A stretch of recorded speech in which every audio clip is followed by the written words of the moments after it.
Awesome. Arturo, how long was your thing? Do you remember? Yeah, 8 months. 8 months. Well, Yeah. hopefully not that. I heard Yeah. too. Did they have to set it? Because I remember that being the most painful and excruciating experience in my life, Oof. even until today. I was told they're gonna put No? like a metal I'm something in there. My wife was having extreme nerve pain in her left arm. The surgeon went in to do surgery and found that one of her entire vertebrae were disintegrated. What? So they had to do what's called ACDF surgery, and they basically take like a bone from a cadaver, like from a dead person, and graft it onto two existing vertebrae, and then they go and clean out all the rest of the vertebrae that disintegrated in there. And like she was like, it was hell. It was like complete, utter, total hell. I had no idea that was a Does she thing. have like a? It's a thing. does she I didn't know have a either until we connection did it. with Ghosts? Have I just joined like Frankenstein's laboratory for beginners? Yeah. Yes. Yes, you have. Yes. Welcome to But, MedicalNest. Yeah. Welcome to MedicalNest. Yeah, if you have anything related to dental, just send it to Curtis. He'll take care of everything. I've been having a look at Sharon's teeth X-rays, telling him what to be careful of. No, man. You want teeth x-rays? My 24th birthday got a bottle through my two front teeth. How do you like that one? Oof. Yeah.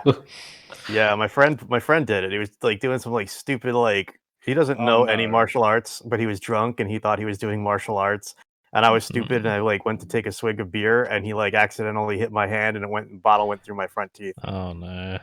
He bought me Oh, two new no. front teeth, but the bonding is coming loose, so I have to go to the dentist and bond it again. The bonding between you two or between the teeth? No, the bonding between us got stronger. He was a singer. He was also the singer in my old band, and we've been friends forever. But the bonding on my teeth, it lasted like 20 years. Damn, not bad. bad. Pretty awesome. I was gonna. I mean, Tom's gone, but I was kind of glitching out a little bit, so I didn't hear a response. Is he having it set, or did you already have it set? Oh, you're back. Oh Perfect. my. Oh, yeah. Oh my god. Oh, yeah. God. Oh, it's all coming together. He really wants that big ad money. Oh, God. Where did you get that? Oh my god. Like, now where the do you cheap final form. Hello, Wendy. Hello. Yeah.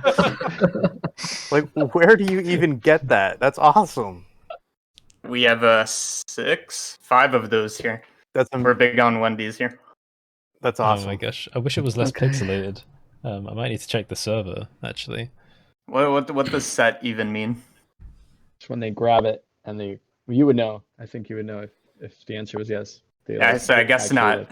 Super painful. Crack it back into place. They said if I don't do it soon enough, they're gonna have to crack it, like you said. You don't want that. Not. Just get the surgery. I don't think I do. No, I'm gonna have them put me under anesthesia and local anesthesia. man.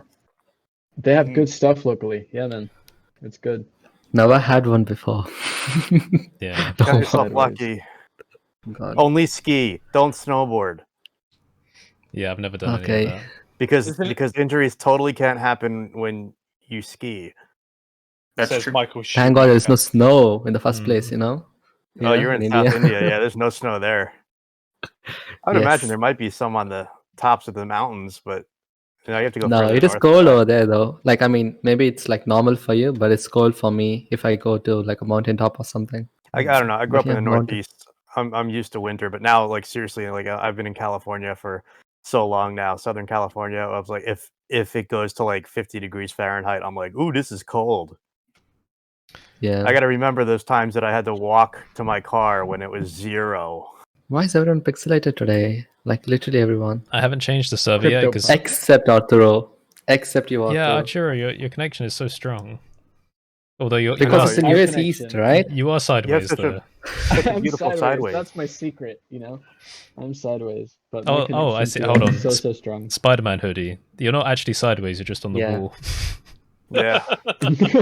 I would venture to say I'd venture to say most people who are watching this are not actually watching this; they're just listening to this while they're doing other stuff. So I don't know if it really matters for the video quality. I would hope so, man. I would get so tired of my face. Look, we got I would get tired Mr. of the Wendy castle over here background as well, so it That's doesn't true. matter. Yeah, very attractive. Thank you. Yeah, if do you like- haven't seen, if you've been looking away this whole time, I would have a look now at our setup here. We've got CG Matter, or should I say Wendy Matter, and yeah, Indeed. I'm sideways for some reason. Just gunning for the sponsorship. I love it. I'm glad you're back, man. Have you guys seen? So I put a thing in the voice chat. Do people think this is real? Hold on, Is let me this your check. Game Boy? Yeah. Yeah. Oh. I saw that, and I thought I made it abundantly clear. Yeah, fake. I was so But I've confused been as well. Like pleasantly- People do think at the it's end, it real. was clear that it was 3D, but I Yes, don't know. I guess maybe it's like they think it's a real thing, and then I just did a 3D overlay. I don't know. Yeah, don't No. tell anyone. Just I was keep No, quiet. I'm just gonna make fun of Yeah, I somebody. suppose- soon. It's good though. I mean, Hmm. you've just nailed the whole thing so much that people are going, how do I download Ooh. it? I learned a lot about compositing from that one, about how to keep those Yes. reflections and stuff. Like, having known you, as soon as I saw it, I thought, oh, this is a tracking thing. But if people don't know how much tracking you do, then I guess maybe. Because, like, people are putting, like, what, Doom on pregnancy tests and stuff. So, like, it's not... Oh exactly my a god, strange that's so idea. awesome. That's so funny. What was the other video you did with the tins, Tom? Was that the Chef Boyardee? Chef thing? Boyardee. Yeah, Yeah, that was sad. I wanted it to be done. I had such a good vision for it too. Ah, Oh well. I'm Yeah, switching that over to happens. quick 30-second things instead, since they don't take too long. yeah, that's fair. Yeah, we gotta get Sean from OpenVFX. He's on here. Yeah. He pops in every now and then. He is the Yes. compositing wizard. I've personally Sean's a learned G. tons of stuff from that guy over the years. He's very, very good. We got to get him to do more tutorials. Yeah, he's very nice to talk to. Yeah, we got to send him tons of traffic so he builds his channel up. Open Visual Effects. If you haven't seen it Yeah. already, it's ace stuff. You'll learn so much. And Sean's so nice. Like everyone here on this podcast is, right? Yeah, but we're all he's- pretty cool. He knows his stuff. Yeah, he works with Nuke, and it's just, I mean, the Yes. wisdom he imparts in his stuff is, I mean, there's like, you want to talk about like watching a whole tutorial to find one gold nugget, you'll find like 50 in each one of those. Also, his texture painting ones, hard surface texture painting series is amazing. Yeah, that's really good. Which too. Yeah. even though I don't do that stuff, I really wanted to see how he set up his nodes right before he starts painting. Mhm. Yeah, I think So- he's doing like a CG cookie thing tonight, like 7 p.m. Central Standard Time. nice. They listed Central Standard What time is but it? it'd be like Central Standard Time, which is now Central Daylight Time. So 7 or 8 p.m. on just check CG Cookie. It'll be going live. I saw that thing on Discord, so he's going to be on there tonight. Hmm. Of course, by the time that this is published, that will be like a few days ago now. But check out Casey Ferris too. He's got a bunch of his whole channel on DaVinci Resolve is really good. Oh yeah, Absolutely his channel is fantastic. amazing. Mostly for DaVinci Resolve. Yeah, Yeah. Oh, Very- you guys introduced it to me. I forgot. I'm sorry. It's Yeah. amazing. that's a really good. He's got some comp stuff up there too. I know love it. Curtis has something important to say, but I just want to take a time to reach out to our audience. That's you watching this. And let you know that we uploaded a funniest moments video, which is hilarious. And being on a podcast is not all fun and games, but sometimes it is. So if you haven't seen that, you should definitely check it out. That's the plug for this episode. Yeah, I had Thank a lot you. of fun putting that together. I was skimming through How the dare you, episodes. Curtis? You made me sound so long. Like as if Oh no, Sharon, you did It's- that to yourself. I just put it in another video. no. Yeah, no, it was fun. Ah, God, Um, that was nice. there are a few moments I wish I could have put in. Like I was looking for, there was the episode where CG was in the supermarket and then someone like pushed a trolley into something, but I wasn't sure if that was cut out from the actual episode because I couldn't find that moment. Oh no. No, it was there. Was it there? I don't remember the timestamp. I skimmed through it so much and I couldn't find it and I was getting really frustrated. But maybe if I find that, we can do like a second one In the part two, part Yeah, of the part whole two. thing. I saw that come across the Discord, and I was like, Oh man, I was in tears. I was writing books up until this weekend where I decided to put my computer together. Oh my god, what is going on there? Now I've Is achieved it final Office? form. Oh, he's got a green screen and he's comping stuff live in the background. This is Okay. Wendy's Is that ad Wendy's? from last This guy- year. He really wants No, sponsorship. this year. That'd be cool. Yeah.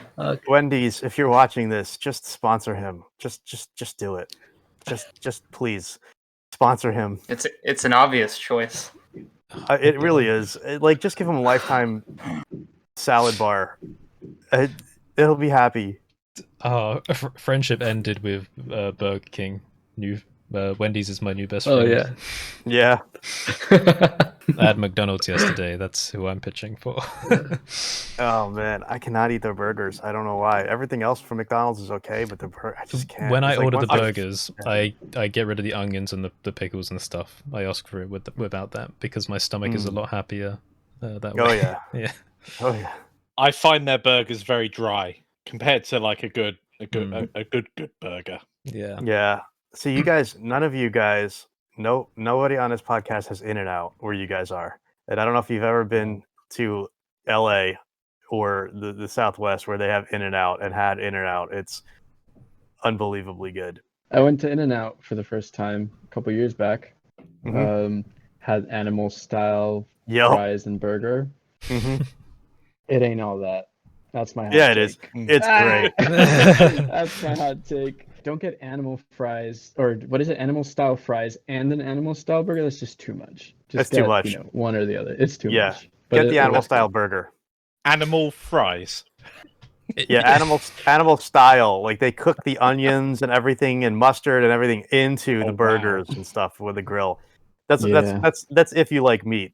If you don't like meat and support the meat industry and hate the ecological disaster that comes from it, then everything we're saying is moot to you, and that's cool. We don't judge. But if you do like that stuff, animal style, In-N-Out, phenomenal. The burger. Don't do animal style fries and the burger because your stomach's gonna hate you. Yeah, that was too much. That was a couple Yeah. years back, and even then I was like, I don't feel so good. Yeah. Oh, Mr. Stark. I have it every now and then, and it's just really, really good. But I haven't since the pandemic. I really haven't had much of anything. So, although my wife is vaccinated now, so I'm hoping that comes to me soon. Nice. All right. So speaking of ecological, since you brought that up, Yes. No. I don't think because CG hasn't been on here. CG, what's your take on Cryptoart? You for it? You against it? You in between? I don't know much about it. I don't understand how anybody's. I mean, I understand how big people are making money off of it, but why is everybody hopping in on it? Why would I want to buy random person's random thing? Mm-hmm. Good question. And are they buying random person's random thing, or only like people's stuff?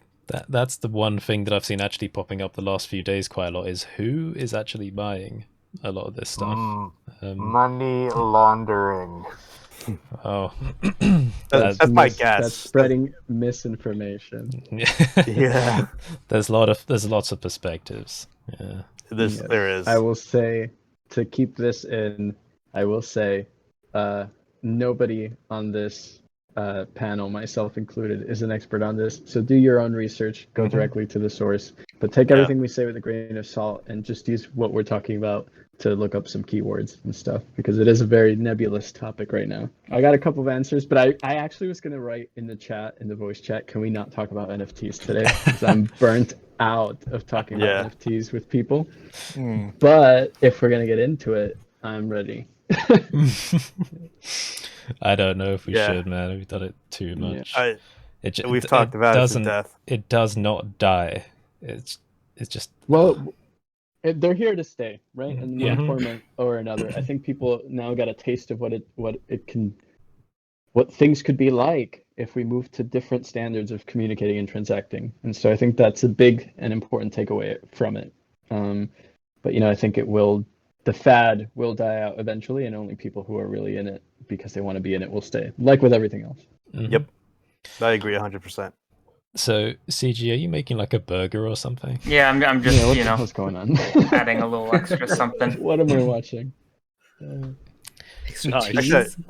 I will say the last thing about the NFTs. It's not like there's like a whole big thing about the money laundering and all that stuff. And like I do know people who are actually physically buying this stuff with their own money.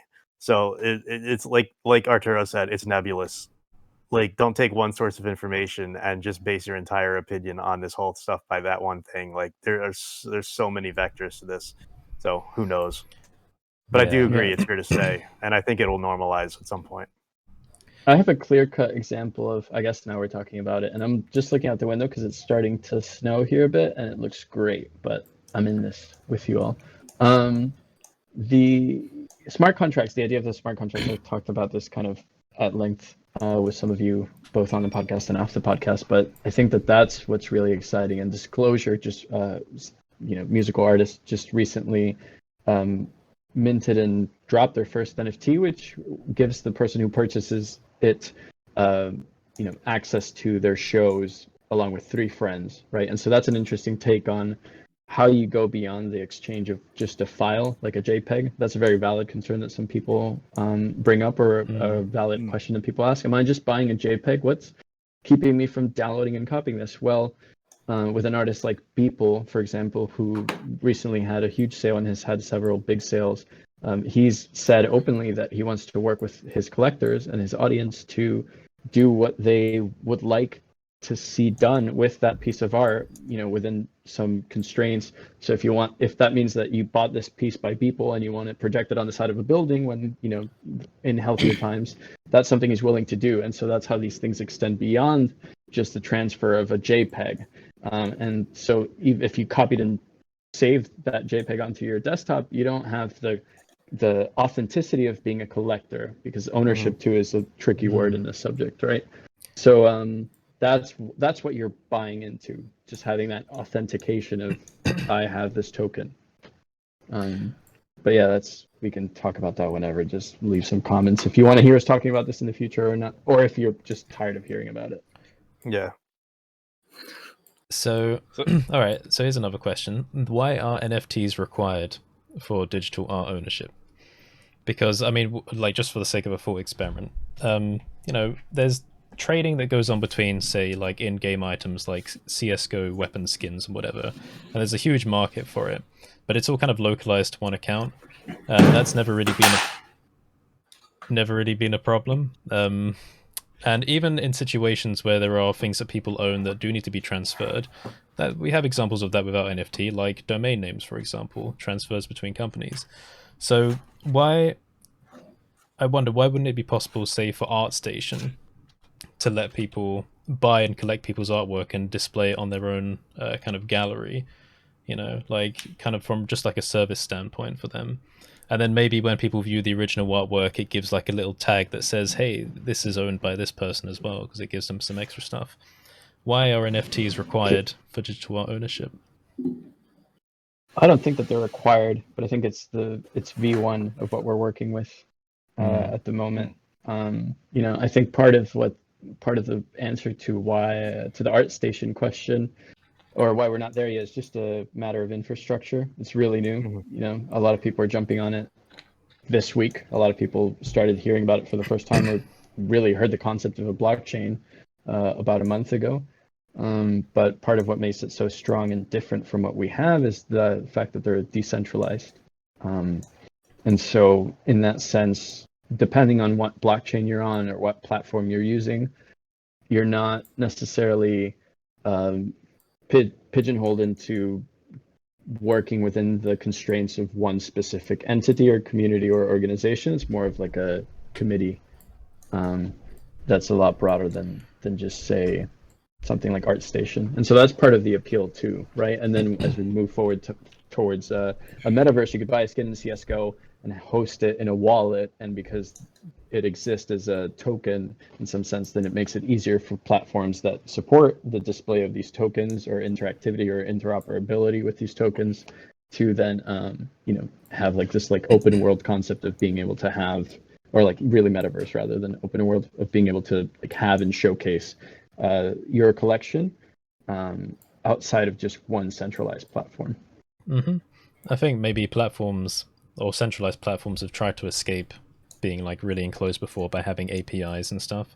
So I think for the case of like game inventories and stuff, you can like display them on other websites if you have the API that connects to the original service, but that still relies on that service being operational the whole time.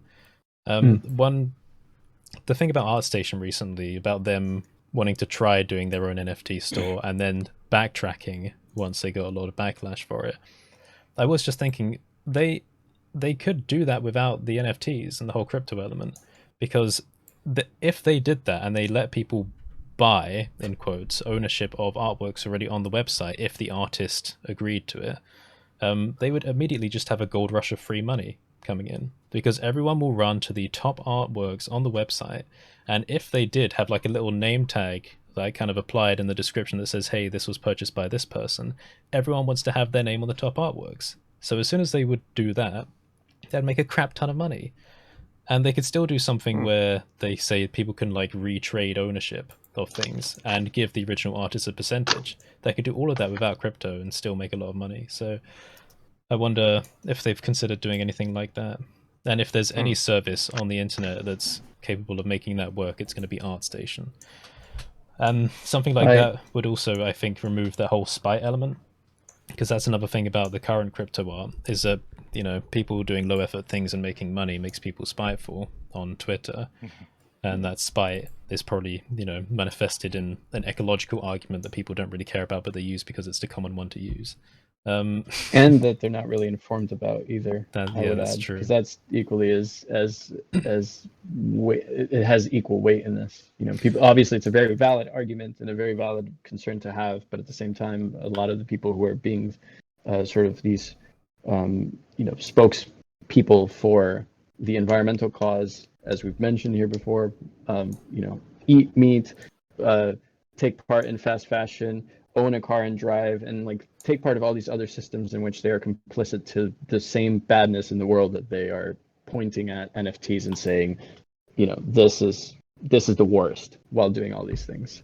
And also while quoting statistics. And then I'm saying this not as like, I'm not defending NFTs.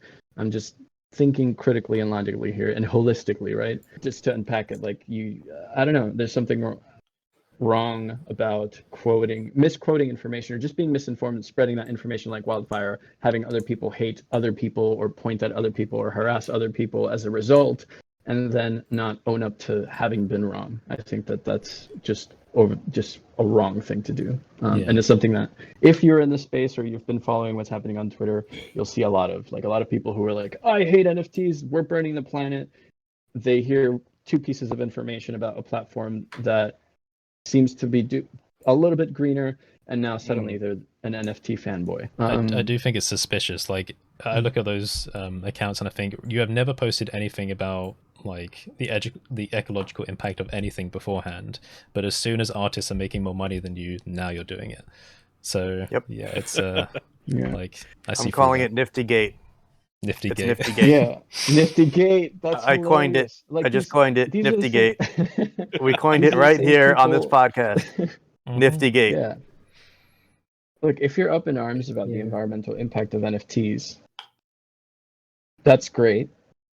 But don't just sit behind a keyboard and think it's going to save the problem. Like, talk to your elected officials. If you're in a place where that's possible. If you're in a place where that's not really possible, try. If you're really passionate, but don't just end it at sending hate to an artist who probably is already dealing with, who's just a human just like you and is dealing with some stuff and probably doesn't need to see that. Especially if it's coming from a place of being misinformed about something and not wanting to do the research, or just like taking what some guy wearing a Spider-Man hoodie on the internet said at face value. It's true of many things. If you have that sound bite or that headline, that if you just read it and move on, and you may never see anything about that ever again, but you'll remember whatever it was, NFTs are bad, NFTs are good, whatever it happens to be at the time. And then you're likely then, if a conversation comes up, to just repeat the headline or repeat the sound bite that you heard without any other information. And that's quite common. Not just with NFTs, it's just how us humans operate, and it's bad on multiple levels. We've had it loads of times. I drive an electric car. I've had loads of discussions, shall we say, with various people about the ecological impact of an electric car and, you know, when it pays off. And you have arguments one side where you've got they forget that the car's fuel needs to come from somewhere. So they're only counting the fuel that goes in, not the refining of fuel and all that lot. And it's a very convoluted issue, and it's also not clear cut. If you live next to the Hoover Dam, or there's a big dam in Wales over in the UK, if you do all of your mining and everything at night, that's really green energy. I used to have a huge solar array. It would have been great to still have it. I don't. But if you live next to a giant wind farm, your electricity, by the nature of how electricity works, doesn't matter how you've paid for it or whether you've paid for green electricity, it's coming from that wind farm. It's not coming from the coal station on the other side of the world. That's not how electricity works. So it's very difficult to quantify it, and you've got different places in the world have different electricity costs. They have different standards and everything. So if a computer one side of the planet is adding something to the blockchain of Ethereum, is it based on Ethereum, the current system? Yeah, most of them are, but there are Yeah. other blockchains. Yeah. But who's to say that's not green and it's being produced by 100% renewables? But then you've got the renewables and how much they cost, and you know, you go down the rabbit hole, and that I think there are so many little things in our lives at the moment that we take for granted that have been normalized, that we just accept on a day-to-day basis, whether or not it's your smartphone. I was reading something earlier about when people say thank you and just send that off as an email. That's the equivalent of, I think it was 2,500 cars in the UK being removed from the road. And this is just the UK. If people just emailing back, thank you. It's like everything that we do online, as soon as it touches a data center, every time I'm going to say lazy here, I'm going to get myself in trouble. But every time you're lazy and you go to Google and you type in Facebook, you search for Facebook, and then you click on facebook.com, you're burning the planet, so to speak. And if you do it multiple times a day, it's so difficult, and there's no standard of information for this sort of thing. And it's very new. We're becoming woke about it. We're waking up to this new world where people are caring more and more about the environment as we're having such a greater and greater impact on it. And I think we're kind of pulling the bed sheets off of what is a very messy, very dirty, very impossible to get at all the numbers. You're right. And we live in a soundbite world now where attention is so scattered because there's so much coming at everybody so often. It's such a high frequency that it's you kind of your brain just wants to simplify it all and go on sound bites and then believe what you believe and get angry and get emotional and whatever. And like, this is so big and so new. Like, I would just say this, like, instead of directing the hate at the artists who are us, you know, all of us, yourself included, like, your energy could be spent directing it higher up the food chain. If you really want to die on that hill and go to battle on this, like, the artists are like the bottom rung. Yeah, some are choosing to do this, and they're choosing to use the technology, and maybe through that they are doing some ecological damage. We don't know. It's hard to quantify. Like, we know that there is. I mean, every time you turn anything on, you're doing some ecological damage. But go higher up the food chain. You know, take that energy and go higher up. Like Arturo was saying, talk to your elected officials. You know, go after the fossil fuel industry. If you, I don't know, but the artists are like, they're not the ones you should be directing your hate toward. That's just my public service announcement and my opinion.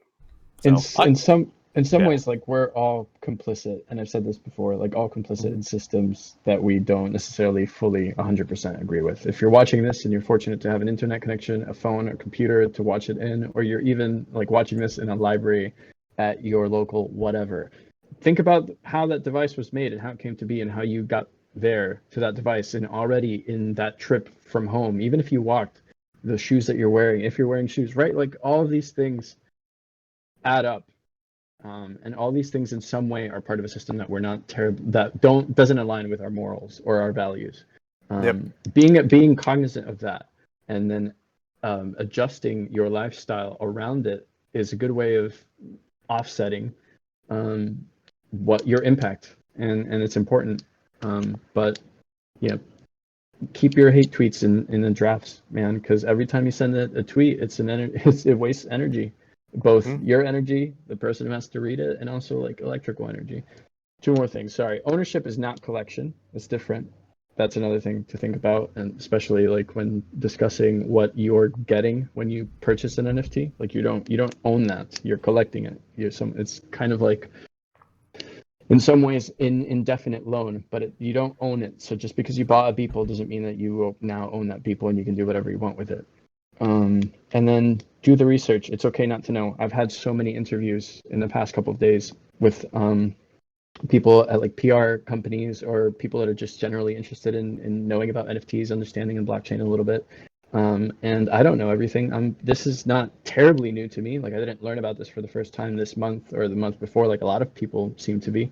But I still don't know all the specifics. And I try to, I'm not perfect at it, but I try to, if I don't know, not misinform. So kind of like what Michael was saying, sometimes it's really easy to just remember the headline. And maybe that's why I get tripped up so many times when I'm trying to speak and to say things, because I don't want to misinform.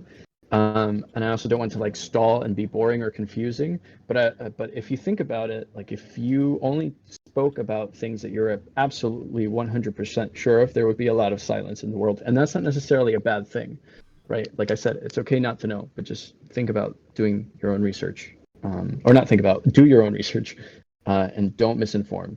That's exactly why I am not talking about NFTs, because I have very little knowledge about it.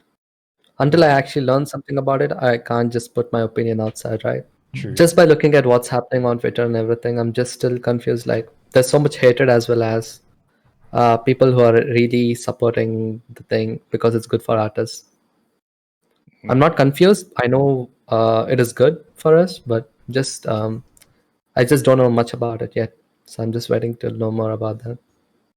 Yeah, it's nice that, I mean, it is nice that creatives and Blender users and all other creatives finally have a way to skirt the system of only making money by doing projects for other people or whatever. Like that you can actually have a platform now to sell your stuff and make good money doing it. And that exists for artists for the first time in history is just amazing. The too good to be true allure is, I think, drawing a lot of people there. And I've seen a few jokes on Twitter today about like professional artists that haven't posted anything in months coming back to drop their first NFTs. It was just going to be another can of worms talking about companies retroactively going back into their art books and minting artists' work as their own thing, which that's not cool. I don't think that's cool at all. Imagine but that's Disney. A whole can of worms. Imagine what Disney could do, every frame of an animated movie. Oh my god, every frame, yeah. You're talking hundreds of thousands of NFTs right there. How much would Bambi's mum go? Okay, don't worry, let's not go there. Yeah. So I got right now there's a light going off in Burbank going ding ding ding. Yeah, I shouldn't have said that. Like, this is gonna get picked up and they're gonna go, oh my god. Anyway, any other subjects people want to talk about? Hardware. So I've been waiting for near enough 3 months so far for my shiny new PC to arrive. Let's put it that way. And I think by the company's deadlines and everything else, I'm kind of stuck in this position at the moment. Fortunate enough that I've put my name down for one of those 16-core Ryzen 5950s, and that's going to take a while. And there's a 3080. I believe it's already there, sat on the workbench, ready to go in, and it's allotted to me. So the question I've got is, shall I drop down to a 5800X, which is half the number of cores, or wait 3 weeks? I'd wait 3 weeks. 3 weeks is not that long to wait. Yeah, just wait. Yeah. You have your answer. Yeah, fair enough. Wait 3 weeks. I mean, not waiting. I mean, like, it's worth waiting. That's what I'm doing for the past 15-20 days. I had like 1 day of amazement. I mean, even 3060 is really good. Like, the one which I got is amazing. Like, 3080, I can imagine. I can't imagine how fast it can be as well. I mean, I rendered the most heaviest procedural work, which has like 16 noise textures in it and 2 Musgraves, which is a lot. And it just with my 1050 Ti, it took about 7.5 minutes, whereas with 3060 it just took 54 seconds, Wow. which is Yeah. a lot. Damn. Just such a Big huge difference. jump, dude. Like, Yeah. it's such a huge jump.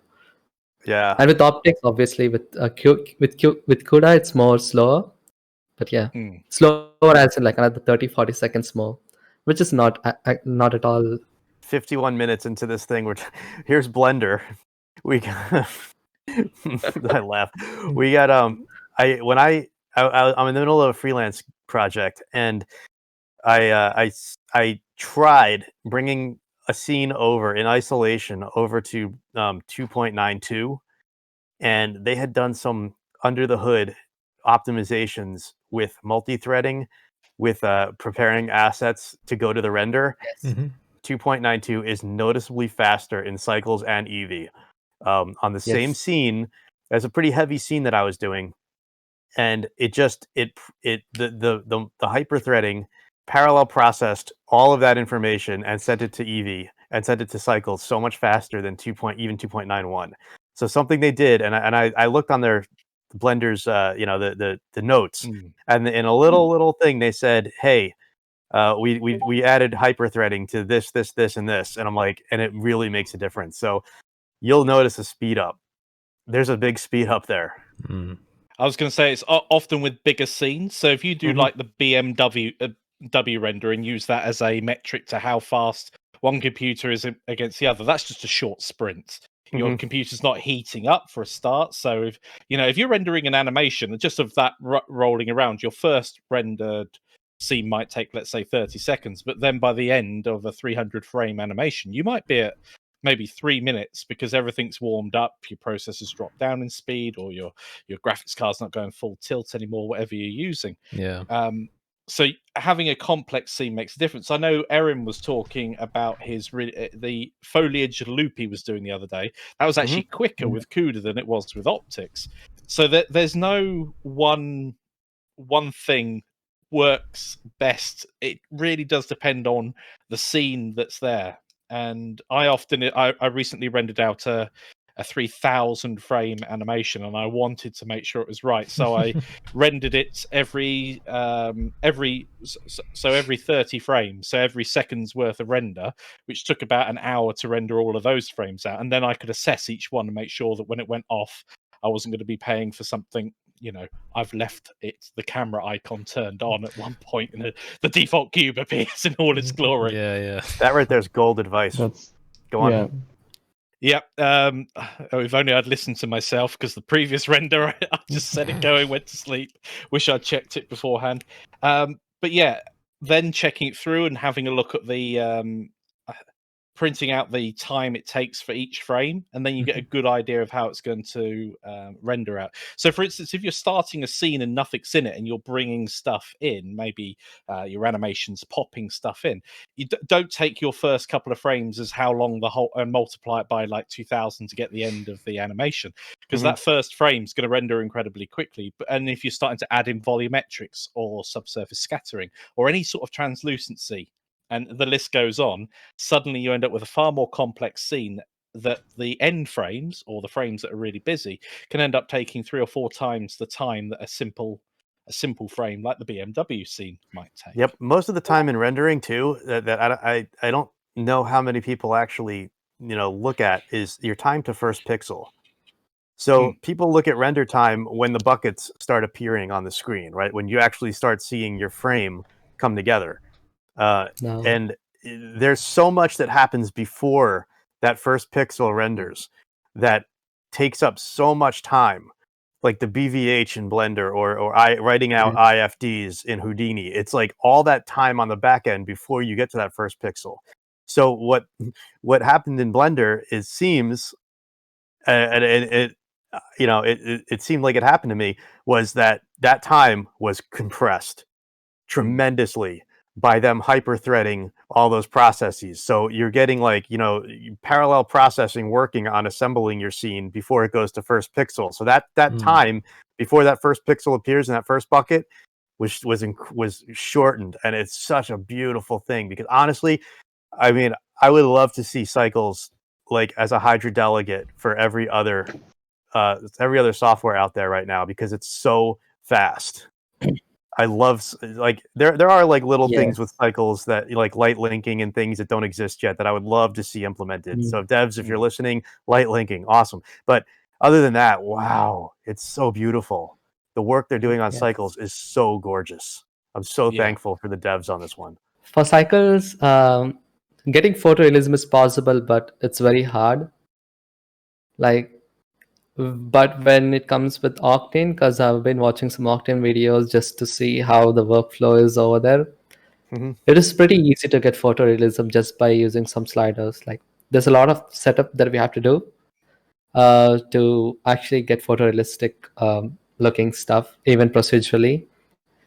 I don't know why, but I mean, Cycles is really good, but there's a lot we have to do before we actually get photorealism. For example, building up a full-blown node setup from scratch instead of using the principal BSDF. I don't know, like, principal BSDF is really good if you want to just slap everything properly, and it looks really amazing. But starting with diffuse and glossiness helped me a lot with achieving photorealism than using one principal BSDF shader. I mean, if at all if I'm using PBR textures, then I think I would go for principal BSDF. But with some nice sliders and controls and everything, for example, if I have to introduce translucency and with just diffuse, then I would go for the diffuse texture instead of principal BSDF. And talking about photorealism, Enderman was I still remember that I watched this live stream by Pixar where they introduced Renderman to Blender. And they said that it'll be out in December last year, but it is not yet there.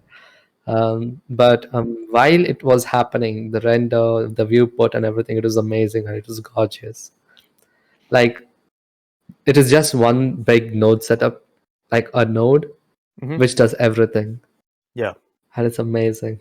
I don't know how come, but yeah. Yeah, I've used RenderMan before. It's beautiful. Rendering, yeah. I mean, Cycles need some love, to be honest, from the developers. That's what I want to say. It's getting it, and that's what I'm happy about, because I see that, like, the little the little workflow improvements, these little things that are just like little micro blurbs in their release notes, but end up being such a huge thing when you use it. It's just incredible.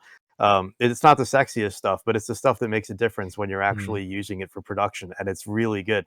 Octane is awesome. I couldn't bring a system into my company, but I knew the people, the principals at Octane when they were first developing it, and I was going to beta test it, but then just a whole lot of red tape happened and I couldn't bring it in. But it was looking phenomenal, and it wasn't yet a final frame renderer, but they were really doing some amazing work on it, and it was great. And then Redshift also down here in like North Orange County or something, they were just doing some phenomenal work too. And Redshift is really, really nice. And then 3D Light has come back, and that was like a RenderMan, very similar to RenderMan, and it kind of went away for a while, and now it's back and it's looking phenomenal. So the point is that there's so many different render engines that you can use, and with universal scene description, that USD format, there's going to be a whole bunch of Hydra delegates out there that we can pull from and pull into Blender at some point. So it's a really good time to kind of start playing around and testing different render engines. But I'm really hoping Cycles gets that, keeps getting that love, because it really is a very, very fast engine. The times, I mean, it's so awesome. Eevee and Cycles are both really, really great if you manage it, and if you break it out into passes, and then you put it together in compositing, because a lot of photorealism too happens in comp.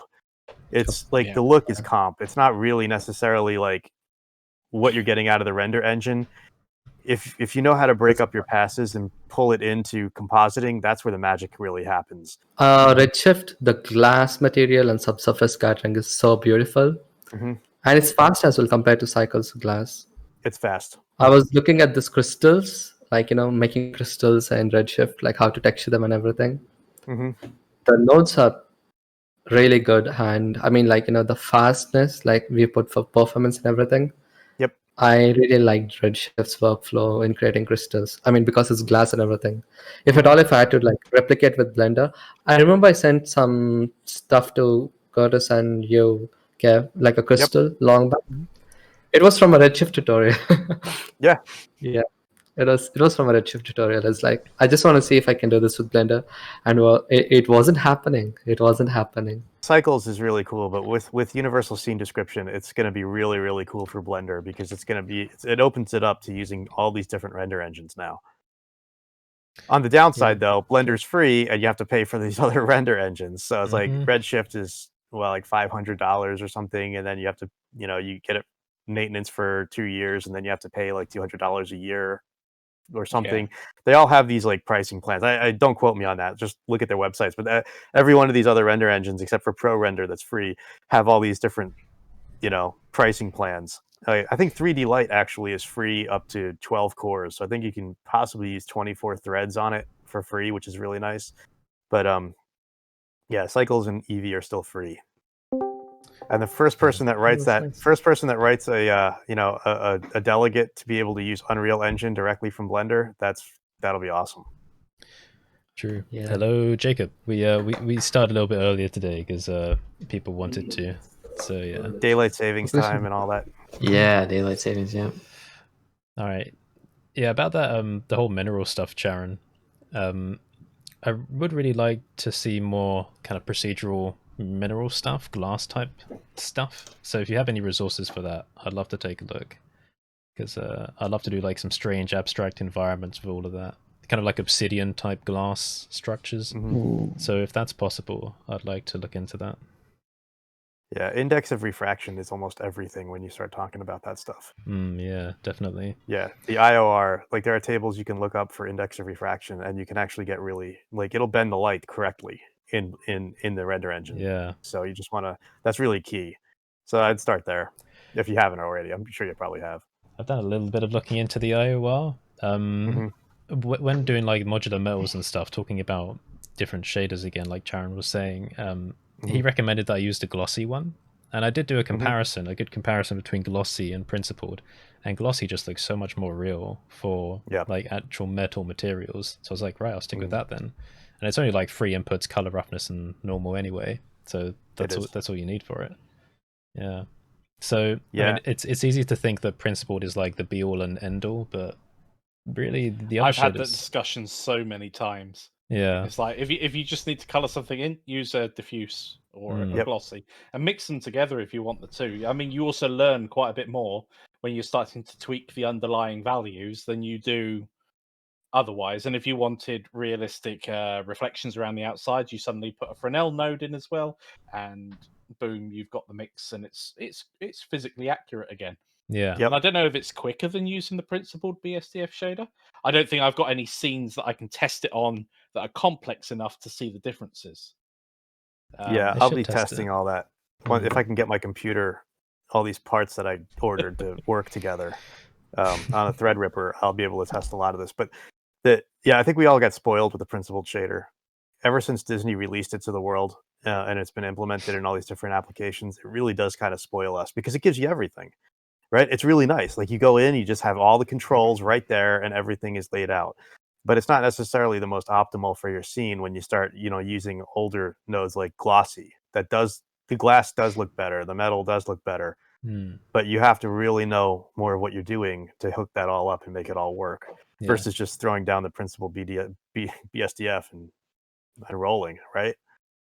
Yep. I have a question for the group. I'd like to start with Jacob because he just joined. And we haven't heard from you yet. But firstly, how are you? What are you up to these days? What am I up to? Well, most recently I was on a film shoot, actually. We're shooting an independent film.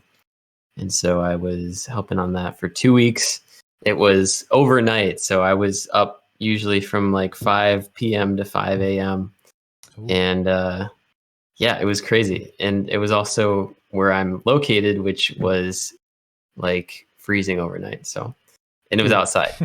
Oh, Oh, So yeah, but it was nice to step away it from the actually sounds computer. like a good time. Yeah, Oh, it was nice. good. But yeah, I'm now back to some projects and sitting in front of the computer for 12 hours a day. So that's fun.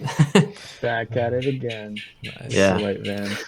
So earlier we were talking about, I literally wrote this down for Tom and now I'm blanking on it. But the question in general is we've been talking about working efficiently. Efficiently. So in terms of, not using like high poly counts or not using 8K textures when you don't need to, right? That sort of efficiency. And there are so many different tips and tricks that I pick up from all of you. But I'm curious to know, and we can round robin through this, starting with Jacob. Like, do you work efficiently? Do you think that you work efficiently, or do you take advantage of the fact that your computer can do a lot of the heavy lifting for you and kind of just work to get the vision out? And if you do work efficiently, where do you educate yourself on the best ways to do this? Because for me, my source of inspiration for working efficiently and like all these tips and tricks is literally everybody that like we're talking to today, and people on the BlenderNest. But I'm curious to know, like, where do you all dig into this, if you do at all?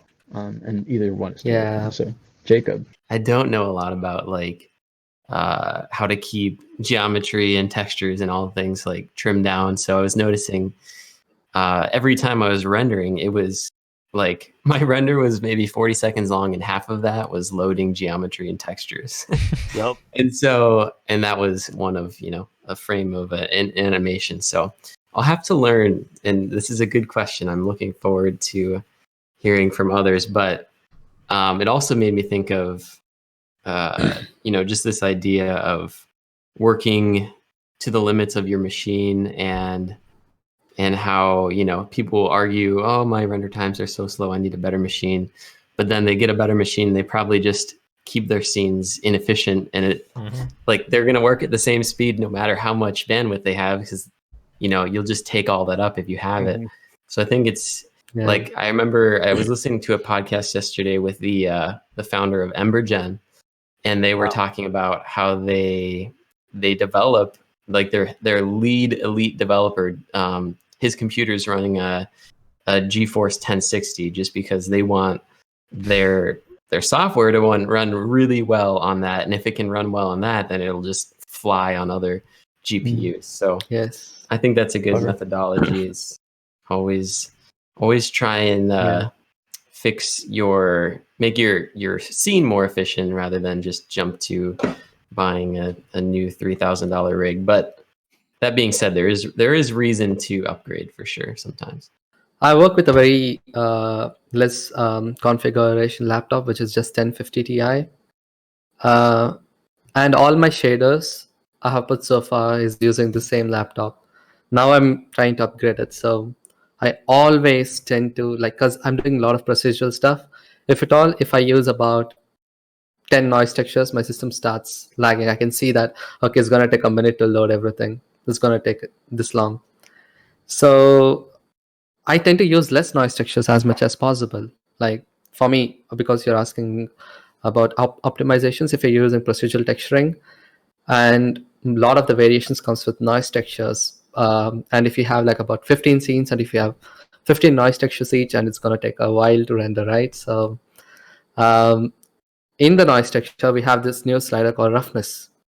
And we also have the detail, which goes till 16. Most of the people tend to just squish it up all the way to 16 because it's high detail. And yeah, because when you zoom in, you can see it. But if the object is really in the background, you don't really need 16 at detail, because every single iteration, one detail, like using detail is nothing but, I would say increasing the number of iterations, or else the detail, like, first iteration, second iteration.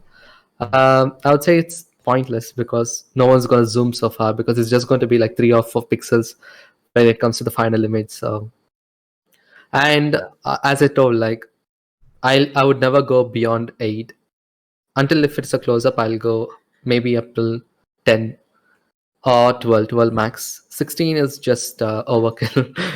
No one needs it. But yeah, I see a lot of people doing that a lot. Like I even saw Curtis doing that, so I'm just saying, Curtis, try. Though you have like a 2080 Ti, which Yeah. is fine.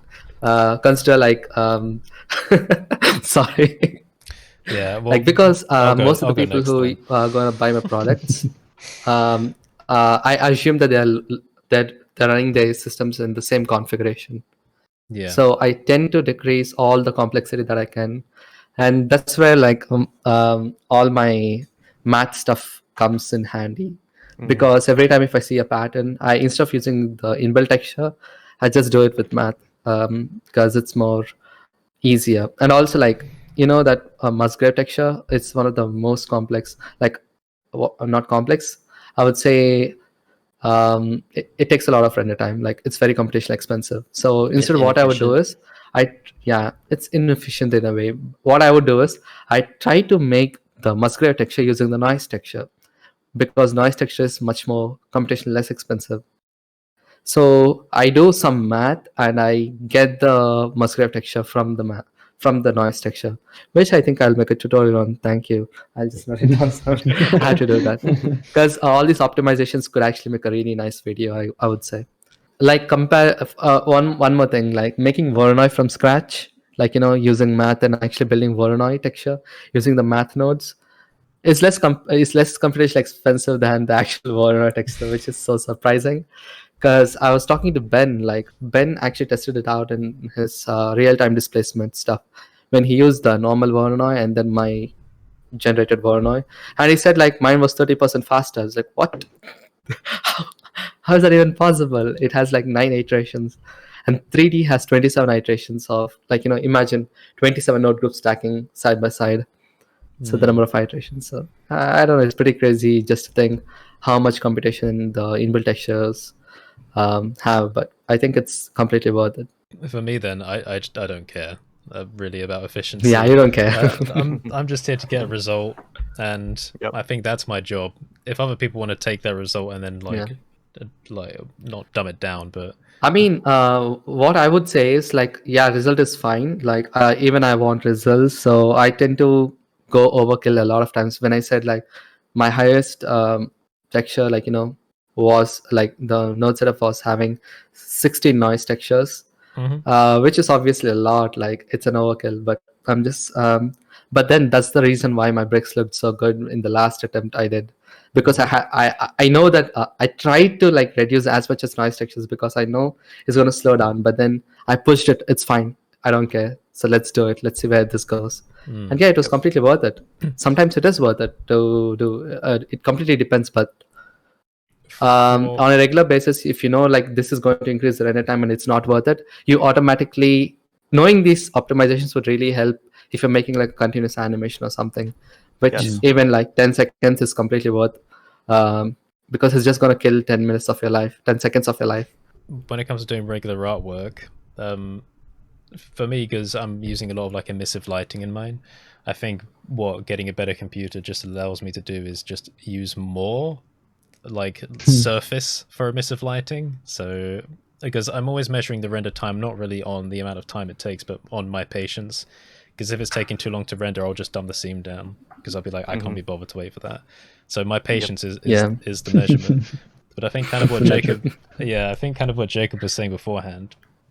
It's like, when people say, work expands to fill the time that's allocated for it. I think inefficiency expands to fill the time that the computation power allows for, So like what you're saying, I don't really feel too much of a difference between like a weaker computer I had and this machine, other than just the fact that I can have more lights in the scene now. Yeah, well, that's interesting too, because for me, not taking your example literally, but something like that where I have more resources and I can create in a different way. And like for me, well, I guess taking your example literally, that would almost impede my creative process. I think if I had the option to add more lights in my scene, I would just, kind of overthink what I could do, versus if I had it was on my MacBook and it could only have one light, I would just be like, all right, well, it's good enough. I can't do anything else. So I have to, finish this. I would say when it comes to better hardware, where that really has helped me out, is when I'm doing my recordings, when I'm doing my tuition, because yes, I can demonstrate something, but if I've got to wait 10 minutes, heaven help the student. But I think also when it comes to having better hardware, it's when you're testing and experimenting, you really see the benefits of that, because you're not waiting for a couple of minutes for a scene to update. You might only be waiting a couple of seconds, especially if you've got things like optics and all that lot turned on. One of the tips, not only with the animation one, step through your animation and render out the whole thing, but in to change your step size to 30 or 60 or whatever a multiple of your frame rate is, so you get an idea of what it is, what it looks like, the output throughout the entire thing. Because I've caught so many things out with that. You won't catch everything. You will sometimes, you won't be able to see anything that's temporal, anything that happens over time. Like if you're using denoising with animation, you can get this kind of jittery effect, because it doesn't look at the frame before and after and blend them together. But on that, I tend to be very analytical when it comes to rendering out a particular scene. So I often render things out at one sample with denoising turned on. It has I think it's awesome. Sometimes you get this wonderful wishy-washy pattern effect, and if you don't have much detail in your scene, then you can end up with a very let's say pastel looking arty type scene. Smeary. And I think it's worked. Yeah, smeary. It's worked out incredibly well for some of the space scenes that I've done in the past. I'm like, actually, this works really well. It's slightly glary, slightly smeary. I really love it. But what I will do is I will change the render slot to slot 2 and render it out at 8 samples, render it out at 16 samples on slot 3, and I'll keep going through there until I cannot tell the difference between the 2 slots. And I will refine it down. So I know for a particular scene that I need 64 samples with denoising turned on. Brilliant. I don't need 128, which would take twice as long as 64. And I'm often doing animation, so I really want to make sure I'm not crippling myself. Now, often the case is that I'll leave the animation rendering overnight, and that's another really important thing. If you can batch your work, you don't need a really high-end computer, because yes, if you've got a computer that can now render something out in 5 minutes instead of 1 hour, but if you're going to bed, it doesn't matter. Or you're going out to the shops in better times, whatever it happens to be, or going down to dinner, or making a cup of tea or lunch, or whatever it happens to be. You can just set it rendering and off you go. So I think in terms of having decent hardware, if you enjoy experimenting with things a lot, if you don't care, I'm going to point up there. I don't know where Curtis is on that's his exactly screen. right. Yeah. Hello. Yeah. I don't care some of the times. I would just load the scene up, because, as I said, if I'm just testing something out, okay, I'm doing a forest scene or something like that, render, I'm off, I'm going to go watch TV for an hour, I come and have a look at what it's like when I'm back. I've got the form right, I've got the overall structure of the scene right, I don't need to worry about the detail at the moment, and then I'll just render it out high detail with experimental mode turned on, and have the what's it called? The subdivision that's baked into cycles. I've forgotten what it's called now. The adaptive subdivision. Subdivision. Adaptive sampling. So subdivision. That's still experimental. It's still experimental for some reason. Please turn it on, please. Yeah, why? It scares me every time I use it. I think it breaks certain GPUs. but I might not have tested that fully. So often in the render in the scene, you can't just set it to 1 pixel. You'll be waiting ages for a complex scene for a height map to generate. So sometimes I'm like, I don't know, render, and just leave it to go off. Now I'm also fortunate that I can send it off to one of the kids' computers. Saying it doesn't matter time wise. If you do have another computer in your house and you want to experiment, go and send it off to that other computer, even if it's got like a Core i5 second generation from a decade ago. If it takes 2 hours to render, it doesn't matter, because it's not on the computer you're using. So you can just crack on with the next thing. So make best of the hardware you have, and not always striving for that latest shiny. But I want the latest shiny. I like the shiny. That is why I went with the Threadripper system. If I could ever get it built, it was because you can set the number of different procs that are being used, and you can still work. While that 3070 is amazing, because you can have things rendering and still work on other things. It's amazing. But optimizing especially for animation. You know, I work on, you know, delivering 1080 or 2K shots that are, you know, a minute long, or, you know, full shows that are, you know, a minute or a minute and a half long, and you have to really there's not a lot of room for error because you're under deadlines. So what I like to do is just get out a pen on paper or a pencil, even because you can erase, and write out everything that I need for each one of the shots, and only build to that. Don't think, oh well, maybe the client's going to want me to turn the camera here. It's like, no, was it locked in the storyboard? Yes. Is that what they want? Yes. Did we agree on that? Yes. Check that off. Good. Yes, yes, yes, yes, yes. Okay, I'm only building what I'm seeing. Yeah. And then at that, only within that, write down, you know, what kind of shaders you're going to be using. Write down. It's like producing a film, right? It's like just you know, before Prop list. you Yeah. exactly, a prop list, right? So you know everything you need per shot, right? So you're populating your thing. You're doing it like a film. So just take a cue from, you know, the film industry or the TV industry, and be like, all right, this is what I need for this shot. This is what I need for this shot, and only build to that. And then Michael's stuff is gold. Like, that could be a whole educational video right there, what he just talked about, because iterating through your renders, once you get it all set up and it looks beautiful, that first frame looks beautiful, but like 10 frames out might suck. So iterate. So you can set, you know, how many different frames you render. So, you know, how many frames it skips in the render, and then you can go through and look at it and be like, oh, all right, that all works, or no, it doesn't. And then iterating down to sample size and going through your different, you know, your different slots, and seeing, you know, where's parity? Where do you get like the lowest amount of samples for the best quality result? And then you can figure out how long it's going to take to render. So like all these little things really make a difference. Like if you're doing just your own artwork, this stuff doesn't necessarily really matter, because you're doing it for yourself, right? So it doesn't. It's like you can use these techniques and get faster, but it's your own workflow. So whatever you want to do. But if you're in production and you're actually like working to a deadline, then you kind of have to, because you don't make that deadline, that's bad. So you really have to budget into that time frame. So often, and I've fallen foul of this myself, and the latest animation I did, I started continually adding to the timeline and not thinking about things as separate shots. In the end, to make sure that I didn't end up with something so convoluted with so many objects in it, I just went into different scenes. Yeah. Therefore, keeping things nice and simple. If you've got a 3-second view of an object, do it in one scene.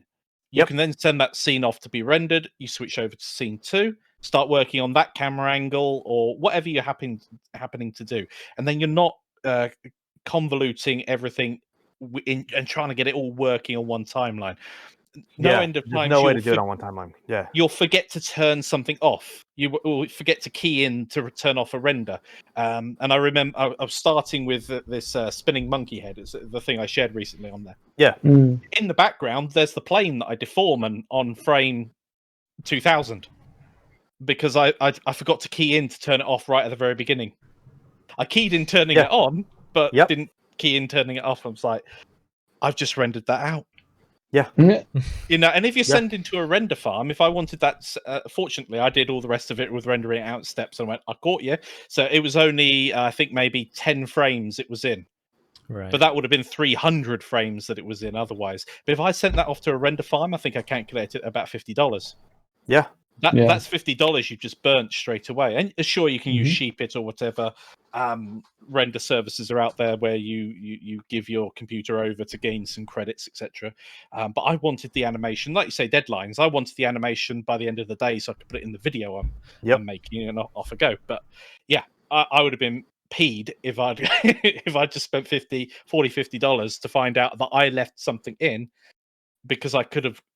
That's a dare I say it, a rookie mistake. It's a very easy mistake to make. Yeah. And you'll get caught out doing those things. So yeah, keep your shots in place. I still make rookie mistakes. I mean, honestly, I've been in this so long, and I still, like, if I'm not paying attention, or I'm tired, or I'm burned out feeling, like, those rookie mistakes, they happen, man. Like, but it's true. Like, if you're paying for render time, you're just burned $50 that you didn't need to burn, and that's like the worst feeling. So yeah, just try as hard as you can to optimize. Oh, I mean, if I'm doing stuff for my own fun, I don't care. I'm like, I'm the most inefficient artist ever. Like, you watch my videos, like, why am I using half of these things? They're so inefficient. I don't care. I just want the result. I don't care how much time it takes, because I was just like, I just want the result for myself, and that's it. But when I'm working to a deadline, it does change your workflow, and that's when like writing things down really helps, because it's like knowing what's in your scene, knowing shot for shot. Don't do everything all in camera. Break stuff out into render passes where you can. Realize that you don't have to denoise everything. There are certain channels that are always noisier than others, and you can get away with just denoising those channels if you know what you're doing. Like, there's so many tricks to production that you can learn to get more efficient and faster. And it's a it's a personal preference though for how you work. It's not a be all end all, and I don't want to tell here everybody judging people. Oh, you don't do that, you don't do that. Like, you work how you work. Kev, I know for you've been working on this since the computer was invented, and so like I'm not that a old. lot of it is I'm just messing with you. I know a lot of, but this to say, like, I know a lot of, for a lot of you, right? For a lot of you, Sure. These tips and tricks come with the experience of actually working things out, running into walls, and then figuring out what to do and how to go around those walls. But to the second half of that question, what resources do you use as reference, seek out, or turn to when you have these optimization considerations in mind, if any? I mean, for render times, I think Andrew Price made a really nice video a long time ago. It's called 17 Tricks to Optimize Your Scenes. I don't remember. But yeah, that really helped me a lot, though. Yeah, it was a good video. Yeah, it was one of my favorite videos of his, because it actually helped me a lot with rendering out animations, because I didn't know about light paths, like the light bounces and everything. That's the first time I actually heard something like that. And that's when I started realizing how important those are, like, oh yeah, like, and everything. Because by default it is set to 12, I guess. I always turn it down to 2 if I'm in the viewport, or like 3. It doesn't really matter. But if I'm doing vector displacement with transparency, then damn it, I have to turn it to 24, which takes about 4 times, which is 4 times slower. Well, there's a classic one with vegetation. So if you use cards, I think they're called a lot of the time, for like tree or foliage, you've got an alphaed out plane. I've had it so the camera's moving down, so you're seeing through more and more of them. You get to this point where your render just goes like, if it was grass, green and black. You're like, what's going on? And it was the light passes, and you're like, oh, I need to crank this all the way up. But there's only 128, so if you've got 128 cards, hopefully there's no path through them all, because otherwise you're going to end up with black. I guess it was Aaron who told me this. One of his November stuff had about 300 or 200, I guess, light paths. I don't know. No, it was Gabe, I guess. Yeah, he said like I had to do it with 200. I've heard mixed reports about optimization in terms of using the cards or billboards, if you want to call them that, and billboards and actual 3D models, because I think sometimes it is actually more effective to use full-on models of, say, like trees, for example, rather than using tons and tons of the whole alpha set cards or billboards. So you got to do a little bit of testing to know where that balance is. Yeah, it uses a different part of the GPU structure, not to get too technical, but the geometry structure of a GPU. You can use a ton of geometry these days, but when it comes to shading, which is where the alpha stuff comes in, that can end up being very computationally heavy, and that's that's that fine balance you've got to get between. And again, it doesn't matter for a pot plant in the corner, you're not going to reach that level. It's with these really complex scenes. Try rendering out 200,000 trees or a jungle scene. That would be a classic one where you're going to come across these issues. And most people are not doing that anyway. So remember the kitchen scene that he made, like the second one? Oh yeah. Where he used alpha trees as cards. So he did say like the render time, because it was like an animation, it was about half. Like it's using alpha planes made it into half, which is quite understandable though, because when I tested it out for the first time, because I tried to replicate the scene and I failed, because alpha planes was too heavy for my laptop. Right. The same scene with almost the same models, it was really heavy. But then it also depends on the hardware. That's true. It's a great Yeah. example. I think Ian Hubert really nailed it when he was doing the his thing with the floating robot going around, and that was such an amazing thing to watch. When he was using Alpha, the planes again for smoke, so they were animated, and something else as well. So, whereas flowing water was another one he gave an example of, where it was coming down a rapid, and that sort of thing. I don't think you could get looking decent with a volumetric or a fluid simulation, because it would just take so long to nail it. Whereas I really want to know how he managed to capture it, because he went and took photos of a real waterfall and somehow managed, with photo manipulation and other wizardry, managed to extract the motion. The Yeah. And it was phenomenal. Yeah. Hi. Voice. There it is. Yes. Nice. Yeah, if There you're, it I think is. I saw that, and I actually like tweeted at him, because I thought that was like the most. It was very clever, and it was really like an old video game trick that that works. And a lot of his stuff is like, I mean, he comes from production. If you want to like really learn how to optimize scenes, watch Ian's stuff, man. He's like a master at optimization, because he's been like using Eevee and pushing this stuff out and just doing like just amazing stuff with like the bare minimum, but getting it to look really nice. And if you look at his stuff, that he does like in the 1 minute or the lazy videos, like it's like a cool concept, right? And it's passable. And you could easily look at it and go, oh well, I could see where he's cheating and everything. No, go look at his Ed Sheeran music video. All right, like that's the best. he did like an Ed Sheeran music video, and it's phenomenal. And he's using like all these tricks, and it looks real. So like it's easy to like look at his lazy stuff and to kind of like discount it. And I've seen people in the comments do that, and I'm like, no, look at the stuff he does for real, and he knows what he's doing. So like it's amazing. Like he is a master at optimization. So I'll say like for that for the waterfall, like I was like, wow, that's I hadn't seen something like that done that well in a really long time, because people do like go right to the fluid sim stuff, right? I do, because I think it's cool, right? But at what point do you like go, that's just going to take forever, and my camera's not even getting that close to it, and I can make it look really awesome with pictures of a waterfall that I shot in the woods mapped onto planes. And they look great, So it depends on how close your camera is getting. Like if your camera's getting really close, you're probably gonna have to fluid sim that, or use like real footage and comp it. But man, like just watch Ian if you really want to know how to optimize. And if you're asking about like reference, the question about reference, I think for rendering and optimization, there's an old book called the RenderMan Companion, and it's just.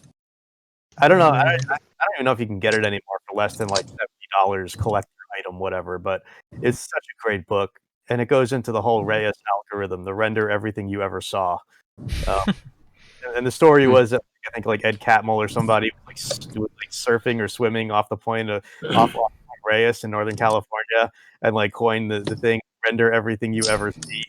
That was like the Reyes algorithm, and then went and wrote it for RenderMan or something, some myth like that, some like mythology. But it's really cool, because the RenderMan Companion goes into how rendering works, and it's basically the basis for most modern render engines.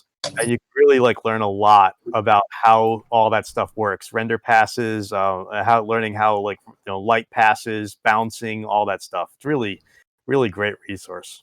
Any like game ready or game, I think that's a really good resource is people who are creating stuff for games as far as optimizing and efficiency goes. I know there's this one channel, Saqib Hussein. He does a lot of his modeling tutorials are very much like bake heavy and optimization heavy for materials and everything. So I was just gonna say, just gonna plug Josh, I think, is recently released something new with their partner Blender Bros for like game ready stuff. So that's I guess I don't know why that didn't come to mind, but yeah, game makes sense. You'd have to be really lightweight. Hi, Markom. Hey, Markom, hey, how many cups of coffee have you already had? 0. I don't drink coffee. Tastes like doesn't drink rubbish. Oh my gosh, you just have that natural energy. I know, it's disgusting. I don't have any of that. I need coffee. I need Lord of the Rings, and I need beer. All in the morning? You somehow fit that in? That's your routine? I wake up, I grab coffee, I read Lord of the Rings, I drink a beer, and then I'm good to go. No, I'm just kidding. How do you not fall back asleep reading Lord of the Rings? I do need coffee, though. I need coffee. I'm just joking. I know you said you didn't like Lord of the Rings, so that's funny, but I like coffee. Yeah, People have said it's an acquired taste. I'm like, all right, well, eating poop is an acquired taste. But No, it's not. Just keep eating it till it tastes nice. Like, come on.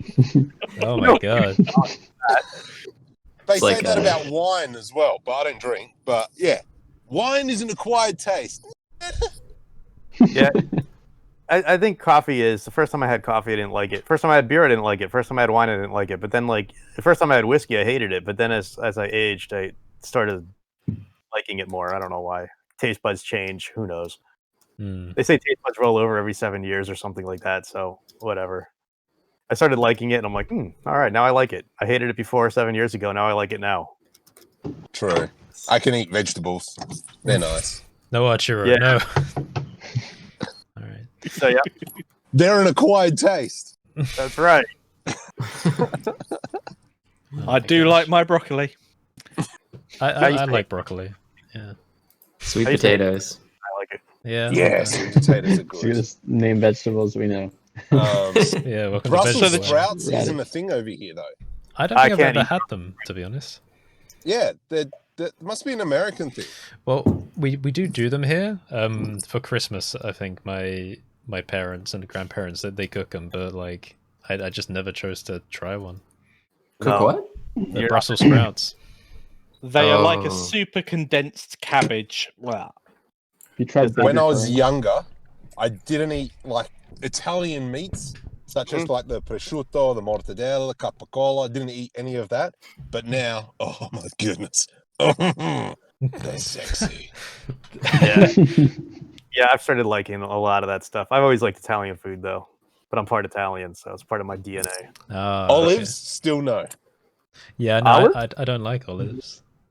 Really? Yeah. Wow. Mm. I love them. Green, black, wow. Yeah, olives were an acquired taste for me. I wasn't into it at first, but just like poop, once you've had enough, it starts to taste real good. And on the poop jokes, I'm leaving. See you later. All right, see ya. Okay, Bye. goodbye. right. Oh wow, that took a different direction. I Yeah, love the Markom interjections. He comes on, 5 minutes. poop Chaos. jokes, then he's Yeah. out.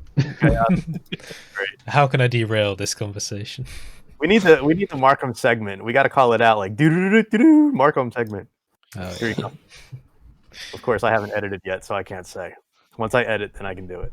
Oh, you can do this one. No, it's fine. I'm so stressed out. I'm so stressed out. Yeah, don't worry. I have to send things back, but I'm gonna have to send the motherboard back now. It's like I should have just like bought a system pre-configured, because for the time and the money and everything, like it would have been like $400 or $500 more, but it would work. And at least I'd have one place to send it back to if it doesn't work, and that would have been it. Yeah, Yeah. you have a warrant. That I've decided this way around. I've built computers for the last 15 years. Mhm. So I'm going way back. And I was like, I don't want someone else to build my computer. You know, I'm being all proud about it. And I'm like, the only way of getting hardware at the moment is to buy a pre-built system, or I'd be waiting for a graphics card, or I'd be waiting for a processor anyway, for the same time I've waited for a shop to put one together, because they put their markup on, and I calculated it. It wasn't quite as steep as that. It was about 150 quid more for me to have someone else build it. And I'm like, okay, if that means I'm going to get my system and I'm going to get a 3-year warranty, as you say, on the entire thing. Mm. So if something goes wrong, I don't have to go to this place or that place, or heaven forbid, I bought something off of, let's say, eBay. I want a 3080, so I go and spend stupid amounts of money on eBay or whatever. Don't do that. and it's broken because Yeah. you don't have a system to test it in it or whatever. But Exactly. yeah, I was contemplating doing it myself, but then I thought, okay, it's so essential to my life now. It's pretty much like it's the reason I can work. So I was like, okay, well, I'll just do what I always do and get another company to make it for me. Yep. So PC Specialist, they're actually based here in the UK, or if they're not, then they have warehouses here or whatever they do. But they were quite close by, so I built it all on their website. And for some reason, the 2080 Ti was much cheaper from them than it would have been just buying one anyway. So I think I lucked out a bit. I don't remember the exact numbers, but I remember lucking out. And they also happen to have this nice case, which I really liked, which is a glass kind of hinge door on both sides. So it's very easy to like get in and modify, because I hate these side cases where you have to like slip them up and then like move them off and whatever. Hate that. So I love this. And how often are you going into your case though? Well, to be honest, fairly often. it's where he keeps his pizza warm on top of the graphics card. I am That's where you cook your eggs. behind quite a bit because I really need to dust it out. And if I show you this, it's going to be awful.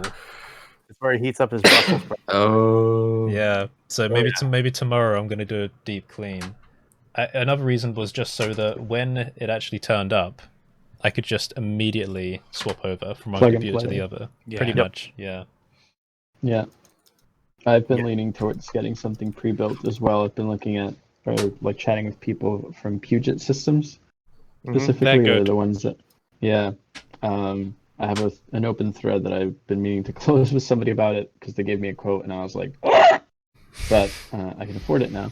So soon I'll get that, because I've also like I did PC Part Picker and all these other tools and running it against the same issues of, well, if I order this, then I'll have to wait 6 months for that or 3 months for this other thing. And like you said, Mike, may as well just get it all pre-built and then have somebody that I can phone up and say, hey, this is wrong, and they know exactly what they sold me, can help me with it. So I think I might go that pre-built route, because I'm not very, like, I guess in that sense, not very prideful in terms of like, I built my own thing. I've watched enough people do it to be like, that's great. But I think after 15 years I'm happy.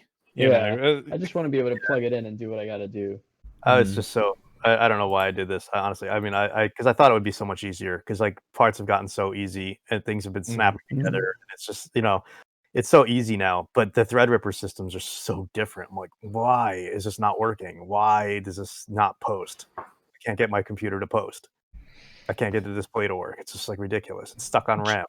Just one thing on that, the RAM checking on those systems. You said you got like 256 gigs. I got 128 right now.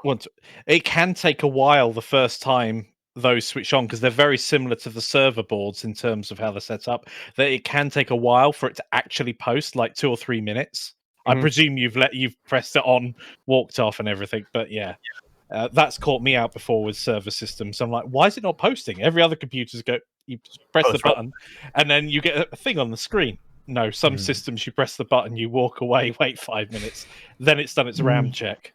Because it said Corsair, I got Corsair Vengeance, and it said that works with the mother. It's on the QVL list, so it should work. You want to match up the RAM count, because if you get a card with like 24 gig of RAM, you have another card in there with 8, it's just going to default to the 8.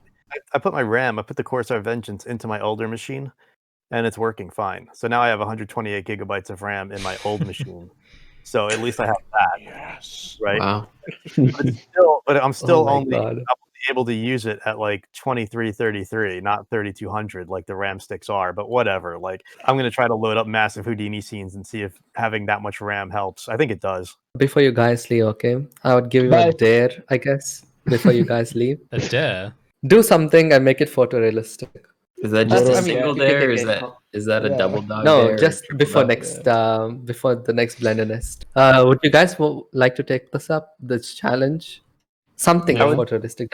It can be a button, Totally depends on my time load this week, but I'd love to. Yeah. I don't know. I'm waiting for Cardano too, so I can mint some POS NFTs. You can already do that on the Tezos blockchain using HIC It's HICETNUC. They run on Tezos. That's a greener alternative to all these proof of work platforms. Yeah, if you don't mind, Tezos sound they Discord, sound lovely.